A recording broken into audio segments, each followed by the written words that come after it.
नमस्कार। आज हम एक बहुत दिलचस्प कहानी पर बात करेंगे। ये विश्वास की शक्ति के बारे में है। हाँ, हमारे पास राम नाम विश्वास से दरिया पार नाम के लेख से कुछ बातें हैं। बिल्कुल।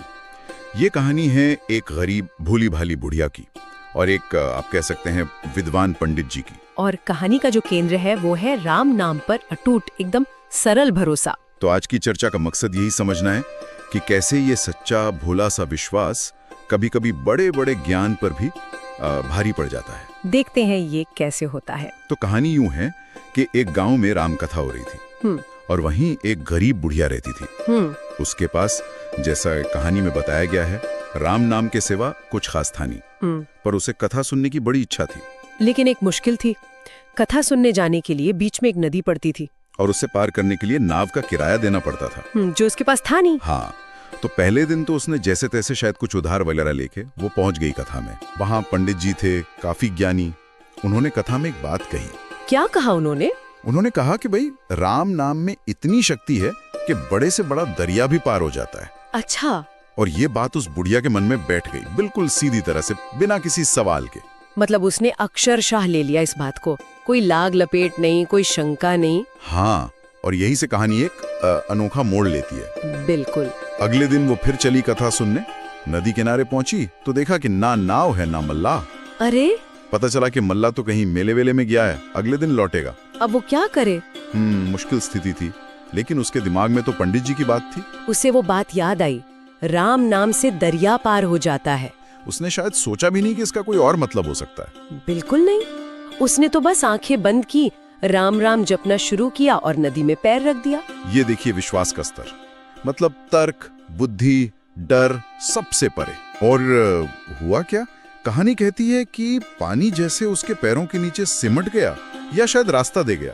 कमाल है। हाँ, वो आसानी से पार चली गई और फिर तो ये रोज का नियम बन गया। मतलब रोजाना वो बस राम नाम जप कर नदी पार कर लेती थी बिना नाव के। हाँ जी, किराए की चिंता ही खत्म, बस राम नाम जपा और नदी पार। ये अपने आप में एक अद्भुत घटना है। सोचने वाली बात है कि ये कैसे संभव हुआ होगा। क्या ये कोई चमत्कार था या विश्वास की कोई गहरी मनोवैज्ञानिक शक्ति? बिल्कुल, ये सवाल तो उठता है। हाँ। अच्छा, अब कहानी के अंत की तरफ चलते हैं। हाँ। कथा का आखिरी दिन था। बुढ़िया ने सोचा पंडित जी को भोजन पर बुलाना चाहिए, कृतज्ञता दिखाने के लिए। हाँ, तो शाम को वो पंडित जी को लेकर अपने घर चली। नदी किनारे पहुंचे।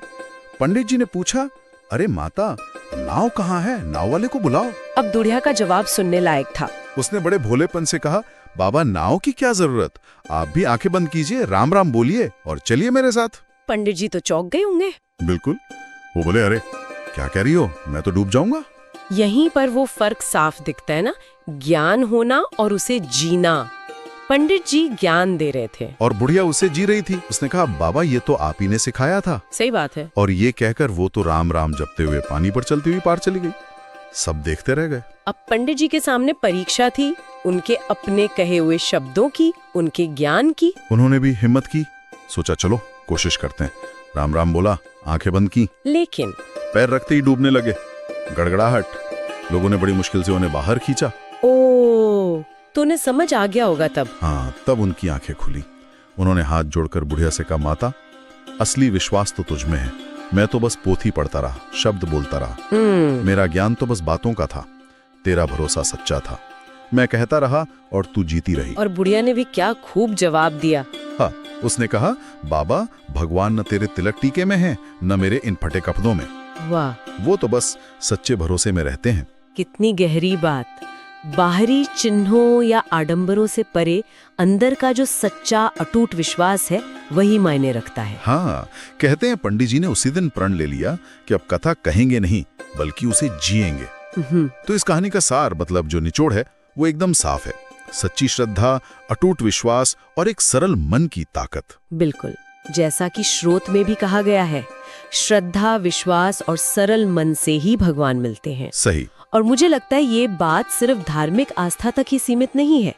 ये उस मनोवैज्ञानिक ताकत की ओर इशारा करती है जो पक्के यकीन से आती है। जैसे किसी वैज्ञानिक का अपने प्रयोग पर विश्वास, या किसी कलाकार का अपनी कला पर, या किसी मरीज का ठीक होने पर भरोसा।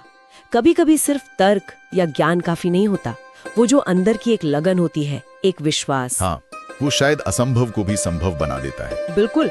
तो ये कहानी हमें सोचने पर मजबूर करती है कि हमारी अपनी जिंदगी में ऐसी कौन सी चुनौतियां हैं, कौन से लक्ष्य हैं जहां सिर्फ जानकारी या काबिलियत ही काफी नहीं।